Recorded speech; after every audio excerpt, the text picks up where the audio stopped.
கொழும்பில் போட்டியிட்ட தமிழ் வேட்பாளர்களின் வாக்குகள் என்பதாக இந்த செய்தியினை தமிழன் பத்திரிகை இன்றைய தினம் கொண்டு வருகிறது. இதன்படி ஐக்கிய மக்கள் சக்தியில் போட்டியிட்ட வேட்பாளர்களின் பட்டியலில் 7ஆம் இடத்தை மனோ கணேசன் பெற்றுக் கொண்டிருக்கிறார். மொத்தமாக அவருக்கு 19,013 வாக்குகளே கிடைத்திருக்கிறது. பட்டியலில் 9ஆம் இடத்தை பெற்றுக்கொண்ட ARV லோஷன் மொத்தமாக 12,211 வாக்குகளை பெற்றுக் கொண்டிருக்கிறார். பட்டியலில் 14ஆம் இடத்தை பெற்றுக்கொண்ட ராம் அவர்கள் மொத்தமாக 8,957 வாக்குகளை பெற்றுக் கொண்டிருக்கிறார். ஐக்கிய மக்கள் சக்தியின் சார்பில் 4 பேர் மாத்திரமே பாராளுமன்றத்துக்கு தெரிவாகி இருந்தார்கள். மனோ கணேசன் அவர்களுக்கு இம்முறை இந்த வாய்ப்பு இழக்கப்பட்டிருக்கிறது. அதேபோன்று யாழ்ப்பாணத்தில் சுமந்திரன் அவர்களுக்கும் அதற்கான சந்தர்ப்பம் கிடைக்கவில்லை. டக்ளஸ் தேவானந்தா அவர்களும் இம்முறை தேர்தலில் தோல்வி அடைந்திருந்தார். அவர் குறிப்பிட்டிருக்கிற கருத்து தமிழன் பத்திரிகையில் இவ்வாறு தரப்படுகிறது. பயணங்கள் முடிவதில்லை என்பதாக அவருடைய அந்த தகவல் தலைப்பிடப்பட்டிருக்கிறது. தமிழன் பத்திரிகையில் டக்ளஸ் தேவானந்தா என்ன கூற விளைகிறார் என்பதை பற்றி நாங்கள் பார்க்கலாம். தேர்தல் முடிவுகளை சவாலாக ஏற்று முன்னோக்கி செல்வோம் என்பதுதான் ஈழமக்கள் ஜனநாயக கட்சியின் உறுப்பினர்களுக்கு சிறநாயகம் டக்ளஸ் தேவானந்தா விடுத்திருக்கிற கோரிக்கையாக அமைகிறது. நடந்து முடிந்த தேர்தல் முடிவுகள் EPDP கட்சியின் அடுத்த கட்ட நகர்வுக்கு சிறந்த வலுவூட்டலை தந்திருக்கிறது என தெரிவித்துள்ள கட்சியின் செயலாளர் டக்ளஸ் தேவானந்தா, தேசிய நல்லிணக்கம் குறித்த தெளிவூட்டல் மக்களுக்கு சரிவர வழங்கப்படாமையும் எமது கட்சிக்கு எதிராக திட்டமிட்டு பரப்பப்பட்ட அவதூறுகளுமே பின்னடைவுக்கு காரணம் என அவர் தெரிவித்திருக்கிறார். அத்துடன் இந்த தேர்தலில் ஏற்பட்ட பின்னடைவுக்கான காரணிகளை கட்சி செயற்பாட்டாளர்கள் ஒவ்வொருவரும் சுயவிமர்சனம் செய்து திருத்திக் கொள்வதன் மூலம் எதிர்காலத்தை நோக்கி இன்னமும் வலிமையுடன் பயணிக்க தயாராக வேண்டும் எனவும் தெரிவித்திருக்கிறார். EPDP கட்சியின் யாழ் மாவட்ட அமைப்பாளர்கள் மற்றும் செயற்பாட்டாளர்களுடன் கட்சியின் யாழ் தலைமை அலுவலகத்தில் நேற்று நடைபெற்ற கலந்துரையாடலில் ஏனைய மாவட்டங்களைச் சேர்ந்த கட்சி பிரதிகளும் கலந்து கொண்ட நிலையில் இவ்வாறு டக்ளஸ் தேவானந்தா தெரிவித்திருக்கிறார். மன வலிமையோடு எமக்கு வாக்களித்த மக்களுக்கும் வாக்களிக்க நடித்திருந்த மக்களுக்கும் நன்றியை தெரிவித்துக் கொள்வதாகவும் அவர் கூறுகிறார். மேலும் தேர்தலுக்கு முன்னர் EPDக்கு எதிராக முன்னெடுக்கப்பட்ட பிரசாரங்களுக்கு அப்பால் தேர்தலுக்கு பின்னரும் வெளியாகின்ற காழ்ப்புணர்வு மற்றும் போலி பிரசாரங்கள் குறித்த உண்மைகளை நாடளாவிய ரீதியில் தெளிவுபடுத்த வேண்டிய கட்டாய கடமை கட்சியின் செயற்பாட்டாளர்களுக்கு இருப்பதாகவும் வலியுறுத்தி இருக்கிறார். மேலும் அலைகள் அடித்தாலும் கார்முகில்கள் சூழ்ந்தாலும் எமது கடும் பயணம் ஒருபோதும் நிற்பதில்லை என்றும் இந்த பின்னடைவுகளும் ஓரடி பின்னால் ஈரடி முன்னால் இருக்கும் எனவும் அவரால் தெரிவிக்கப்பட்டிருக்கிற தகவலாக அமைய பெற்றிருக்கிறது. இதே நேரம் தமிழரசு கட்சியினுடைய பாராளுமன்ற குழு தலைவராக ஸ்ரீதரன் அவர்கள் நியமிக்கப்பட்டிருக்கிறார் என்பதான தகவலையும் தமிழர் பத்திரிகை தருகிறது. தமிழரசு கட்சியின் அரசியல் குழு கூட்டம் வவுனியா ஈரட்பெரிய குழந்தையில் அமைந்துள்ள தனியார் விருந்தினர் விடுதியில் நேற்று காலை இடம்பெற்றிருக்கிறது. இதன்போதே இந்த தீர்மானம் எடுக்கப்பட்டிருக்கிறது. இதேவேளை கட்சியின் பேச்சாளர் பதவி தொடர்பாக பாராளுமன்ற முதலாவது அமர்வு பின்னர் தீர்மானிக்கப்பட உள்ளதாகவும் ஸ்ரீதரன் இவ்வாறு குறிப்பிட்டிருக்கிற செய்தியினை நாங்கள் காணலாம். எனவே வைத்தியர் சத்தியலிங்கம் ஏற்கனவே தேசிய பட்டியலூடாக தேர்ந்தெடுக்கப்பட்டிருக்கிற நிலையில் தமிழரசு கட்சியின் அரசியல் குழு கூட்டம் வவுனியா ஈரட்பெரிய குழந்தையில் இடம்பெற்ற போது இது தொடர்பான தீர்மானங்கள் எடுக்கப்பட்டிருக்கின்றன. எனவே பாராளுமன்ற குழு தலைவராக ஸ்ரீதரன் அவர்கள் செயற்பட இருக்கிறார்கள் என்பதாக இந்த செய்தி இவ்வாறு அமைய பெற்றிருக்கிறது. ஏனையவர்களும் இம்முறை தேர்தல் குறித்து தங்களுடைய நிலைப்பாட்டை வெளிப்படுத்தி இருக்கிறார்கள். அந்த வகையில் ஹரிஷரி சில்வா குறிப்பிட்டிருக்கிறார். மக்கள் என் மீது வைத்துள்ள நம்பிக்கையை பாதுகாப்பேன் என்பதாக அவருடைய கருத்து அமைந்திருக்கிறது. நாட்டில் வடக்கு தெற்கு மற்றும் மலையகம் என சகல மக்களும் அபிவிருத்தி அடைந்த நாட்டை உருவாக்குவதற்கான அதிகாரத்தை ஜனாதிபதிக்கு வழங்கி இருக்கிறார்கள். மக்களால் ஏற்படுத்தப்பட்டுள்ள இந்த புதிய அரசியல் கலாச்சார மாற்றத்தை தொடர்ந்து முன்னெடுத்துச் செல்வதற்கு ஒத்துழைப்புகளை வழங்க தீர்மானித்திருப்பதாக ஹரிஷரி சில்வா கூறுகிறார். கடந்த தேர்தலை விட இம்முறை 2 மடங்கு அதிக விருப்பு வாக்களை வழங்கி என்னை வெற்றி பெறச் செய்த கொழும்பு மக்களுக்கு நன்றியை தெரிவித்துக் கொள்கிறேன். பாராளுமன்றத்தில் எனது செயற்பாடுகளுக்கு மக்கள் மத்தியில் கிடைக்கப்பெற்ற வரவேற்பாகவே நான் இதனை பார்க்கிறேன். அதேபோன்று எதிர்வரும் காலங்களிலும் மக்கள் என் மீது வைத்துள்ள நம்பிக்கையை பாதுகாக்கும் வகையில் செயற்படுவேன். ஊழலுக்கு எதிராக போராடுவது, பொருளாதாரம் தொடர்பில் மக்களுக்கு தெளிவுபடுத்தல் என்பனவற்றை தொடர்ந்து மேற்கொள்வேன். எனினும் நாட்டில் வடக்கு தெற்கு மற்றும் மலையகம் என சகல மக்களும் அபிவிருத்தி அடைந்த நாட்டை உருவாக்குவதற்கான அதிகாரத்தை ஜனாதிபதிக்கு வழங்கி இருக்கிறார்கள். இது புதியதொரு கலாச்சாரமாகும். எதிர்க்கட்சி எம்பியாக மக்களின் அபிலாஷைகளை நிறைவேற்றுவதற்கான முழுமையான ஒத்துழைப்பை வழங்க தீர்மானித்திருக்கிறேன். பொருளாதாரம் தவறான பாதையில் சென்றால் அதற்கு எதிராக குரல் கொடுத்து மக்களுக்காக முன்னிற்பதற்கு, ஊழல் மோசடிக்கு எதிராக குரல் கொடுப்பதற்கு ஒருபோதும் பின்வாங்க மாட்டேன் என்பது அவருடைய கருத்தாக அமைகிறது. இதே நேரம் இன்னும் ஒரு தகவல் இவ்வாறு தரப்படுகிறது. வைத்தியர் சத்தியலிங்கம் தெரிவித்திருக்கிற கருத்து அர்ப்பணிப்பான சேவையை வழங்குவேன் என்பதாக அவர் குறிப்பிட்டிருக்கிறார். ஊடகங்களுக்கு இந்த கருத்தினை அவரால் தெரிவிக்கப்பட்டிருக்கிறது. வீரகேசரி பத்திரிகை இந்த செய்தினை இவ்வாறு தருகிறது. மாநிலசபை உறுப்பினராக இருந்தபோது பல அபிவிருத்தி திட்டங்களை செய்திருந்தேன். இருந்த போதும் ஏதோ ஒரு காரணத்துக்காக மக்கள் என்னை நிராகரித்தார்கள். அதற்கு பல காரணங்கள் இருக்கின்றன. எனக்கு எதிரான போலி பிரசாரங்களை எதிர்க்கட்சிகளும் போட்டியாளர்களும் முன்வைத்திருந்தார்கள். அது தோல்விக்கு ஒரு காரணமாக இருந்தது. எனது தொழில் அரசியல் அல்ல. நான் ஒரு வைத்தியர். கட்சி இந்த பதவியை தராவிட்டால் மீண்டும் ஒரு அரசு உத்தியோகத்தராக செயற்படும் எண்ணத்திலே இருந்தேன். வன்னி மாவட்டமானது திட்டமிடப்பட்ட இன அழிப்பு இடம்பெறுகின்ற ஒரு பிரதேசம். எனவே அதை உணர்ந்து செயற்படக்கூடிய ஒரு பாராளுமன்ற உறுப்பினர் தேவையை அறிந்து கட்சி இந்த ஆசனத்தை வழங்கியிருக்கிறது. என் மீது கட்சி வைத்த நம்பிக்கையை ஏற்று இந்த பகுதி மக்களுக்கு முழுமையான எனது சேவையை அர்ப்பணிப்போடு செய்வேன். அந்த வகையில் வாக்களிக்காத மக்களுக்கும் நன்றிகள், கட்சிக்கும் நன்றிகள். இனிவரும் 5 வருடங்களில் சத்தியலிங்கம் எப்படி செயற்படுவார் என்பதை அனைவரும் நிச்சயமாக பார்ப்பீர்கள் என்பதாக ஒரு சவால் கருத்தினை அவர் இவ்வாறு குறிப்பிட்டிருக்கிறார். ஐக்கிய மக்கள் சக்தி இம்முறை படுதோல்வி அடைந்திருந்தது. தேர்தலில் அந்த கட்சி சார்பாக நேற்றைய தினம் இடம்பெற்ற செய்தியாளர் சந்திப்பில் இம்தியாஸ் பாக்கீர் மாக்கார் கருத்தினை தெரிவித்திருக்கிறார். அதாவது இலக்கை நோக்கி பயணிப்பதே எமது நோக்கமாக இருப்பதாக அவரால் கூறப்படுகிறது. மக்கள் விடுதலை முன்னணியினர் வன்முறையை கைவிட்டு 1981 முதன்முறையாக தேர்தலில் போட்டியிட்டார்கள். அன்றிலிருந்து அவர்களால் ஆட்சி அதிகாரத்தை கைப்பற்ற முடியவில்லை. ஆனால் ஜேவிபியின் செயலாளர் டெல்வின் சில்வாவை பதவி விலகுமாறு எவரும் கூறவில்லை. தோல்வியுற்றவர்கள் தோல்வியை சகித்துக் கொண்டு தங்கள் இலக்குகளை நோக்கி நகர்ந்தார்கள். அதுபோல் நாமும் எமது இலக்கை நோக்கி முன்னோக்கி பயணிப்போம் என்பதாக ஐக்கிய மக்கள் சக்தியின் தவிசாளரான இம்தியாஸ் பாக்கீர் மாக்கார் இவ்வாறு குறிப்பிடுகிறார். கடந்த காலங்களில் அரசியல் அவலத்தின் இறுதியில் 1977 ஆண்டு நடந்த தேர்தலில் ஜே.ஆர். ஜெயவர்தனவுக்கு மக்கள் 6/5 பெரும்பான்மையை வழங்கினார்கள். இவரிட பொதுத் தேர்தலில் மக்கள் வழங்கிய ஆணைக்கு மதிப்பளிக்கிறோம். இந்த தேர்தல் சுமார் 60% வாக்குகள் பயன்படுத்தப்பட்டிருக்கின்றன. கிட்டத்தட்ட 30% பேர் வாக்களிக்கவில்லை. நிராகரிக்கப்பட்ட வாக்குகள் ஏராளம். இந்த காரணிகளை தவிர்த்து நோக்க முடியாது.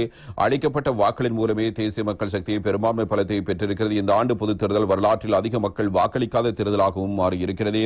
இருப்பினும் ஐக்கிய மக்கள் சக்தியை சம்பிரதாய எதிர்க்கட்சியாக செயற்பட தயாராக இல்லை. ஐக்கிய மக்கள் சக்தி சம்பிரதாய அரசியலுக்கு சவால் விடுத்த ஒரு அரசியல் இயக்கமாகும். ஜனாதிபதி மற்றும் பொதுத் தேர்தல் குறைபாடுகள் நிகழ்ந்தன. அந்த குறைபாடுகளை ஆய்வு செய்து வருகிறோம். தேர்தல் ஐக்கிய மக்கள் சக்தி விட தேசிய மக்கள் சக்தி சிறப்பாக தங்களை தகவமைத்துக் கொண்டதே. நாட்டு மக்கள் கடும் வறுமையில் தள்ளப்பட்டார்கள். மக்களுக்கு 3 வேளையும் சரியாக உணவு கிடைக்கவில்லை. பொருளாதார நெருக்கடியில் இருந்து நாட்டை மீட்டெடுக்க நாட்டை சரியான பாதைக்கு கொண்டு செல்ல வேண்டும். உலகில் வெற்றி பெற்ற நாடுகள் பயணித்த பாதையில் அரசு செல்கிறதா அல்லது தோல்வி கண்ட நாடுகள் பயணித்த பாதையில் அரசு செல்கிறதா என்பதை உன்னிப்பாக கவனித்து வருகிறோம். நல்ல காரியங்களை செய்யும் போது அரசாங்கத்துக்கு எமது பூரண ஆதரவினை வழங்குவோம். எங்களது வேலை திட்டத்தையும் கொள்கைகளையும் மக்கள் கருத்தில் கொள்ளவில்லை. ஐக்கிய மக்கள் சக்தியில் திறமையான குழுவினர் காணப்படுகிறார்கள். பொருளாதார நெருக்கடிந்து நாட்டை எவ்வாறு மீட்பது என்பதை மக்களுக்கு எடுத்துரைத்திருக்கிறோம். நாட்டை மீண்டும் கட்டியெழுப்பக்கூடிய பொருளாதார வேலை திட்டத்தை நாட்டுக்கு முன்வைத்தோம். ஆனால் தற்போதுள்ள அரசியல் கலாச்சாரத்தை மாற்றியமைப்பதற்கு தற்போதுள்ள அரசியல் கலாச்சாரத்துக்கு எதிராக தங்களது எதிர்ப்பை காட்ட தேசிய மக்கள் சக்திக்கு மக்கள் தமது வாக்குகளை அளித்தார்கள். எனினும் அரசு மக்களுக்காக என்ன செய்கிறது என்பது தொடர்பில் கவனித்து வருகிறோம். அரசாங்கம் மக்களின் உரிமை தம்மை அர்ப்பணித்து நாட்டை சரியான பொருளாதார பாதைக்கு கொண்டு செல்லுமா என்பது தொடர்பில் நாம் அவதானம் செலுத்தி வருகிறோம். கடந்த காலங்களில் நாட்டின் எதிர்க்கட்சி என்ற வகையில் ஐக்கிய மக்கள் சக்தி நாட்டுக்கு தீங்கு விளைக்கும் வகையில் செயற்படவில்லை. நாட்டை வீழ்த்தும் விதமாகவும் நடந்து கொள்ளவில்லை. மக்கள் படும் துன்பங்கள் குறித்து அடிக்கடி பேசினோம். மக்களின் துன்பங்களுக்கு பதிலளித்திருக்கிறோம். நாட்டில் இத்தகைய எதிர்க்கட்சி இருந்ததில்லை. நாட்டின் அரசியல் கலாச்சாரத்தை மாற்றுவதற்கு அர்ப்பணிப்புள்ள கட்சியாக ஐக்கிய மக்கள் சக்தியினரான நாம் எமது பொறுப்பை நிறைவேற்றி வருகிறோம் என்பதாக இவ்வாறு இம்தியாஸ் பாக்கீர் மாக்கார் அவர்கள் குறிப்பிட்டு பேசியிருக்கிறார். இதரம் இன்னும் ஒரு தகவலையும் நாங்கள் அவதானிக்கலாம். ரவுஃப் ஹக்கீம் அவர்கள் தெரிவித்த கருத்து இவ்வாறு தமிழன் பத்திரிகையில் தரப்படுகிறது. நடந்து முடிந்த பொதுத் தேர்தலில் இறைவனின் அருளால் கண்டி மாவட்டத்தில் எனக்கு வாக்களித்து மீண்டும் எனது வெற்றியை உறுதி செய்ததோடு அங்கு ஐக்கிய மக்கள் சக்தியில் முதலாவது தெரிவுக்கான விருப்பு வாக்கினால் என்னை கண்ணியப்படுத்தி இருக்கிறீர்கள். தேர்தல் வெற்றியை தொடர்ந்து முஸ்லிம் காங்கிரஸ் தலைவர் ரவுஃப் ஹக்கீம் விடுத்துள்ள நன்றி தெரிவிப்பிலே இவ்வாறு குறிப்பிட்டிருக்கிறார். இந்த வெற்றிக்காக எனக்கு ஆதரவளித்த கண்டி மாவட்ட உலமா பெருமக்கள், ஏனைய சமய தலைவர்கள், அரசு மற்றும் தனியார் நிறுவன அலுவலர்கள், தாய்மார்கள், சகோதர சகோதரிகள், அதற்கு அப்பால் பொதுவாக எனது அரசியல் செயலறியோடு ஒன்றித்து பயணிக்கின்ற சகோதர சமூகத்தவர்களான சிங்கள தமிழ் கிறிஸ்தவ மக்களுக்கும் எனது மனமார்ந்த நன்றிகள் உரித்தாவதாக. எனது கடந்த கால அரசியல் பணிகளிலும் என்னிலும் அசைக்க முடியாத நம்பிக்கை வைத்து கணிசமான வாக்குகளை எனது வெற்றிக்காக வழங்கியிருக்கிறீர்கள். இந்த தேர்தலில் எமது ஸ்ரீலங்கா முஸ்லிம் காங்கிரஸ் அம்பாறை, அதாவது திகாமடுலை, மட்டக்களப்பு ஆகிய மாவட்டங்களில் தனித்து மரச்சின்னத்தில் போட்டியிட்டது. இந்த 2 மாவட்டங்களிலும் வாக்களித்து பாராளுமன்ற பிரதிநிதிகளாக ஒருவர் வெற்றி பெறவும் அவற்றில் கட்சிக்கு அளிக்கப்பட்ட மொத்த வாக்களினூடாக தேசிய பட்டியல் பிரதிநிதிகள் நியமிக்கப்படவும் வழிவகுத்து எமது தனித்துவம் காத்த கட்சியின் வாக்காளர்கள் மற்றும் ஆதரவாளர்கள் ஒவ்வொருவருக்கும் எனது நன்றிகளை தெரிவித்துக் கொள்கிறேன் என்றும் திருகோணமலை, புத்தளம், குருநாகல், வன்னி ஆகிய மாவட்டங்களிலும் ஐக்கிய மக்கள் சக்தியுடன் இணைந்து அதன் தொலைபேசி சின்னத்தில் போட்டியிட்டோம். அவற்றில் போட்டியிட எமது கட்சி சார்ந்த வேட்பாளர்களுக்கு வெற்றி வாய்ப்பு கிட்டாவிட்டாலும் கூட கணிசமான வாக்களை அளித்து அவர்களையும் வெற்றி பெற செய்யும் நோக்கத்துடன் வாக்களித்துள்ளீர்கள். மேலும் தேர்தலில் வெற்றி தோல்வி என்பன இயல்பானவை. நமக்கு அவற்றை ஏற்றுக்கொள்ளக்கூடிய மனப்பக்குவம் தேவை. இந்த வெற்றி தோல்விகள் தலைமைத்துவ கட்டுக்கோப்புடன் கையாளப்பட வேண்டும். ஒற்றுமையுடன் அரசியல் பாதையில் தொடர்ந்தும் பயணிக்க எத்தகைய தடைகளையும் முரண்பாடுகளையும் உருவாக்கிவிடக் கூடாது என்ற புரிதலோடு அனைவரையும் அரவணைத்துக் கொண்டு நாட்டினதும் இங்கு வாழ்கின்ற சகல சமூகத்தின் நலன் கருதி ஒன்றாக பயணிப்போம் என்பதாக அவர் இவ்வாறு தெரிவித்திருக்கிறார். இதனிடத்தில் ஐக்கிய மக்கள் சக்தி சார்பாக யாரை தேசிய பட்டியலில் நியமிப்பது என்பது முக்கியமான கேள்வியாக இருக்கிறது. தோல்வியடைந்தவர்களும் இம்முறை கோரிக்கை விடுக்கலாம், எனக்கும் வாய்ப்பை தாருங்கள் என்று அந்த கட்சி என்ன முடிவெடுக்கப் போகிறது. ஏற்கனவே ஸ்ரீலங்கா முஸ்லிம் காங்கிரசுக்கும் ஒரு தேசிய பட்டியல் ஒதுக்கப்பட்டது வழங்கப்படுமா, அல்லது இவர்களுக்கு ஏற்கனவே மரச்சின்னத்தில் போட்டி ஒன்று கிடைத்திருப்பதனால் அது தவிர்க்கப்படுமா என்பதை நாங்கள் பொறுத்திருந்து பார்க்க வேண்டும். இந்த நிலையில் தேசிய பட்டியலில் நியமிக்கப்படுகிறவர்கள் ஊழலற்றவர்களாக இருக்க வேண்டும் என்பதாக கட்சி ஆதரவாளர்கள் கோரிக்கை விடுத்திருக்கிறார்கள். தேசிய பட்டியல் 2 இடங்கள் கட்சியின் பொதுச்செயலாளர் ரஞ்சித் மது பண்டார மற்றும் கட்சியின் தவிசாளர் இம்தியாஸ் பாக்கிர் மாக்காருக்காக ஒதுக்கப்பட்டுள்ளதாக தேர்தலுக்கு முன்னர் பேசப்பட்டது. இந்த 2 இடங்களுக்கு பிறகு முன்னாள் பாராளுமன்ற உறுப்பினர்களான டலஸ் அழகப்பெருமை இருக்கிறார், ஜிஎல் பீரிஸ் இருக்கிறார், சுதர்சன் பெர்னாண்டோ புள்ளி ஆகியோர் இருப்பதாக தெரிவிக்கப்படுகிறது. எவ்வாறாயினும் இம்முறை பாராளுமன்றத்தை அமைப்பு முறைப்படி இந்த மூவரில் டலஸ் அழகப்பெருமவுக்கு அதிக கவனம் செலுத்தப்பட்டுள்ளதாக கூறப்படுகிறது. அத்துடன் உப்புல் ஜெயசூரிய, ரவி ஜெயவர்தன, மஹிமா மெண்டிஸ் போன்றவர்களுக்கு எஞ்சியுள்ள 2 ஆசனங்களில் கவனம் செலுத்தப்பட வேண்டும் என்பதை பெரும்பாலானவர்களின் கருத்தாக உள்ளது. அத்துடன் இம்முறை கொழும்பு மாவட்டத்தில் 5வது இடத்தை பெற்ற ஈரான் விக்ரமரத்ன பாராளுமன்றத்தில் இருக்க வேண்டிய ஊழலற்றவர் என்றும் ஆதரவாளர்கள் கருத்து தெரிவிக்கிறார்கள். இதேவேளை ஐக்கிய மக்கள் சக்தியின் செயற்குழுவின் கலந்துரையாடலின் பின்னர் தேசிய பட்டியல் பதவிகளுக்கு யாரை நியமிப்பது என்பது தொடர்பில் தீர்மானிக்கப்படும் என கட்சியின் பொதுச்செயலாளர் ரஞ்சித் மது பண்டார இவ்வாறு குறிப்பிட்டிருக்கிறார். இதே நேரத்தில் புதிய ஜனநாயக முன்னணி சார்பாக இதுவரையிலும் எந்த ஒரு முடிவும் எடுக்கப்படவில்லை என்பது குறிப்பிடத்தக்கது. பொது தேர்தலில் புதிய ஜனநாயக முன்னணிக்கு 2 தேசிய பட்டியல் உறுப்பினர் பதவி கிடைக்கப்பெற்றிருந்தது. இந்த நிலையில் புதிய ஜனநாயக முன்னணியின் தேசிய பட்டியலில் முன்னாள் பிரதமர் தினேஷ் குணவர்தன மற்றும் புதிய ஜனநாயக முன்னணியின் செயலாளர் ஷர்மிளா பெரர் ஆகியோரின் பெயர்கள் முதலிடத்தில் இருக்கின்றன. எவ்வாறாயினும் புதிய ஜனநாயக முன்னணியின் தேசிய பட்டியல் பாராளுமன்ற உறுப்பினர்களின் 2 பதவிகளுக்கு நியமிக்கப்படுபவர்கள் தொடர்பில் இதுவரையில் இறுதி இணக்கப்பாடு எட்டப்படவில்லை என கட்சி வட்டாரங்கள் இவ்வாறு குறிப்பிட்டிருப்பதாக இந்த செய்தியில் இவ்வாறு தரப்படுகிறது. எனவே அந்த தகவலோடு சேர்த்து மேலும் சில செய்திகள் காணப்படுகின்றன. அவை குறித்தும் நாங்கள் அவதானத்தினை செலுத்த வேண்டும். இம்முறை நாடாளுமன்றத்துக்கு தெரிவு செய்யப்பட்ட பாராளுமன்ற உறுப்பினர்கள் அதனோடு இணைந்ததாக அவர்களுடைய வெற்றிகள் குறித்த பல தகவல்கள் வெளியாகி இருக்கின்றன. இதனத்தில் தேசிய பட்டியலூடாக பாராளுமன்றத்துக்கு தெரிவு செய்யப்பட்டிருக்கிற ராமலிங்கம் சந்திரசேகர் அவர்கள் தெரிவித்திருக்கிற கருத்து இவ்வாறு தரப்படுகிறது. தினகரன் பத்திரிகையில் தமிழ் மக்களை ஜனாதிபதி ஒருபோதும் கைவிடார், வடக்கு கிழக்கில் தமிழ் தலைமைகள் மக்களை ஏமாற்றி வந்திருக்கிறார்கள் என்பதுவே அவருடைய கருத்தாக அமைகிறது. நீண்ட கால ஏமாற்றத்தின் வெளிப்பாடே தேர்தல் முடிவுகள், ராமலிங்கம் சந்திரசேகரன் என்பதாக இந்த செய்தி தரப்படுகிறது. தமிழ் தலைவர்கள் நீண்ட காலமாக மக்களுக்கு வழங்கிய வாக்குறுதிகளை நிறைவேற்றாமையினால் அவர்கள் மீதான தமிழ் மக்களின் ஏமாற்றமே வடக்கு கிழக்கில் எமது வெற்றிக்கு பிரதான காரணமாக அமைந்துள்ளதாக தேசிய மக்கள் சக்தியின் நிறைவேற்றுக் குழு உறுப்பினர் ராமலிங்கம் சந்திரசேகரன் இவ்வாறு தெரிவிக்கிறார். தமிழ் மக்கள் ஜனாதிபதி அனுரகுமார் திசாநாயக் அவர்களுக்கு அமோக ஆதரவினை இம்முறை வழங்கி இருக்கிறார்கள். இந்த நிலையிலேயே ராமலிங்கம் சந்திரசேகரன் அவர்கள் இந்த கருத்தினை முன்வைத்து பேசியிருக்கிறார். அவருடைய இந்த கருத்து குறித்து நாங்கள் பார்க்கும்போது வடக்கு கிழக்கில் மிக நீண்ட காலமாகவே இருந்த தலைமைகள் தொன்மக்களை ஏமாற்றுகின்ற செயற்பாடுகளை கச்சிதமாக செய்திருக்கிறது. ஜனாதிபதி தேர்தலின் போது ரணில் விக்ரமசிங்கும் சஜித் பிரேமதாசும் அவரை ஆதரித்த பரிவாரங்களும் எம்மை தமிழ் மக்களின் எதிரிகளாக சித்தரித்து பிரச்சாரங்களை மேற்கொண்டார்கள்.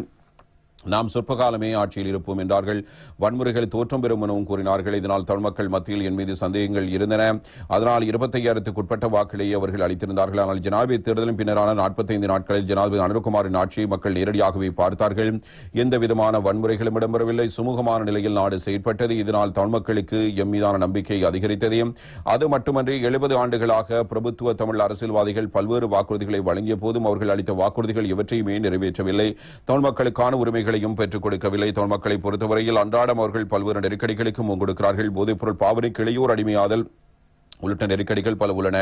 அந்த பிரச்சனைகள் கூட சரியாக கையாளப்படவில்லை. இதனால் அவர்கள் அரசியல் பிரச்சனைகளுக்கு மாறாக தமது அன்றாட பிரச்சனைகளை களைவதற்காக மாற்றத்தை எதிர்பார்த்தார்கள். அந்த மாற்றத்துக்காகவே எமக்கு வாக்களித்திருக்கிறார்கள். நாம் நிச்சயமாக அவர்களது எதிர்பார்ப்பை நிறைவேற்றுவோம்.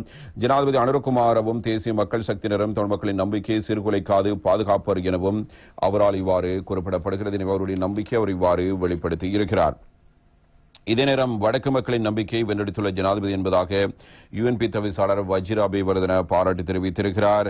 எனவே தெற்கு அரசியல் கட்சி ஒன்று வடக்கின் நம்பிக்கையை வெற்றி கொண்டுள்ளமைக்கு தனது பாராட்டுகளை தெரிவித்துக் கொள்வதாக ஐக்கிய தேசிய கட்சியினுடைய தவிசாளரான வஜிர அபேவர்தனால் இவ்வாறு தெரிவிக்கப்படும். ஜனாதிபதி உள்ளிட்ட இந்த அரசாங்கம் மக்களுக்கு நிறைவேற்ற வேண்டிய பல தேவைகள் உள்ளதாகவும் அதனை அவர்கள் இவ்வாறு நிறைவேற்றுவார்கள் என்பது தொடர்பாக நாம் அவதானத்துடன் இருப்போம் என்றும் அவரால் இவ்வாறு கூறப்பட்டிருக்கிறது. இதனிடம் யாழில் சிவிகே சிவஞானம் தெரிவித்த கருத்தும் இவ்வாறு தரப்படுகிறது. அனுரவின் அரசுக்கு நாங்கள் எதிர்ப்போ இல்லை. யாழில் சிவிகே சிவஞானம் தெரிவிப்பு என்பதாக தினகரன் பத்திரிகையினுடைய இந்த செய்தி இவ்வாறு தருகிறது. நாம் தேசிய மக்கள் சக்தியின் அரசாங்கத்துக்கு எதிர்ப்பானவர்களோ அல்லது எதிராளிகளோ இல்லை என்பதுவே அவருடைய கருத்தாக அமைகிறது. யாழ்ப்பாணத்தில் உள்ள தமது அலுவலகத்தில் நடைபெற்ற ஊடக சந்திப்பிலேயே அவர் இவ்வாறு குறிப்பிட்டு பேசியிருக்கிறார். இது குறித்து அவர் மேலும் சில கருத்துக்களை வெளிப்படுத்துகிறார். தற்போது தமிழரசு கட்சி தனித்து போட்டியிட்டு 8 ஆசனங்களை அதுவும் பல்வேறு தரப்பினரின் எதிர்ப்புகளுக்கு மத்தியில் பெற்றிருக்கிறது. எமது கட்சிக்கு வாக்களித்த அனைத்து மக்களுக்கும் போட்டியிட்ட வேட்பாளர்களுக்கும் நன்றிகளை தெரிவித்துக் கொள்வதோடு வெற்றி பெற்ற வேட்பாளர்களுக்கு வாழ்த்துக்களையும் கூறிக்கொள்கிறோம். மக்களின் உரிமை சார்ந்த எமது பயணம் தொடரும். இதேவேளை தேசிய மக்கள் சக்தி அலையாக அல்லது சுனாமியாக இம்முறை வெற்றியை பதிவு செய்திருக்கிறது. இந்த கட்சி 3/2க்கும் மேற்பட்ட பெரும்பான்மை பலத்தை பெற்றிருக்கிறது என்பதாக அவர் இவ்வாறு கூறியிருக்கிறார். இதரம் மற்றொரு தகவல் குறித்து நாங்கள் அவதானத்தினை செலுத்தலாம். சஜித் பிரேமதாஸ் தெரிவித்த கருத்து, வளமான நாட்டை உருவாக்க அர்ப்பணிப்புடன் உழைப்போம். புதிய அரசுக்கும் ஜனாதிபதிக்கும் சஜித் வாழ்த்து என்பதாக இந்த செய்தி தரப்படுகிறது. 10வது பாராளுமன்றத்திற்கான பொதுத் தேர்தல் ஜனாதிபதி அனுர்குமார் ஜனநாயக தலைமையிலான தேசிய மக்கள் சக்தி பெரும்பான்மை ஆசனங்களை பெற்று மாபெரும் வெற்றியீட்டியதற்கு தமது மனமார்ந்த வாழ்த்துக்களை தெரிவித்துக் கொள்வதாக எதிர்க்கட்சித் தலைவர் இவ்வாறு தெரிவித்திருக்கிறார். நாட்டு மக்கள் எதிர்பார்ப்புக்கும் நல்லாட்சிக்கும் தேவையான பலமும் மக்களின் கனவுகள் நனவாகும் தேசத்தை உருவாக்குவதற்கு தேவையான ஆற்றலும் தற்போது ஆட்சிக்கு குறைவின்றி கிடைக்க வேண்டும் என்பதாகவும் அவர் குறிப்பிடுகிறார். எனவே அவர்களுக்கு அது குறைவின்றி கிடைத்திருக்கிறது. அதனூடாக நாடு எதிர்நோக்கியுள்ள பிரச்சினைக்கு தீர்வு காணும் வல்லமை தற்போதைய ஆட்சியாளர்களுக்கு கிடைத்துள்ளதாக அவர் தெரிவித்திருக்கிறார். வளமான நாடு அழகான வாழ்க்கை என்ற அவர்களின் தேர்தல் ஞாபகத்தில் தெரிவிக்கப்பட்டுள்ளவாறு நாட்டின் 220 லட்சம் மக்களின் அபிலாஷைகளை கட்டியெழுப்பும் இயலுமை அவர்களுக்கு உதயமாகட்டும் என ஐக்கிய மக்கள் சக்தியின் தலைவரான சஜித் பிரேமதாசுவினால் இவ்வாறு தெரிவிக்கப்பட்டிருக்கிறது.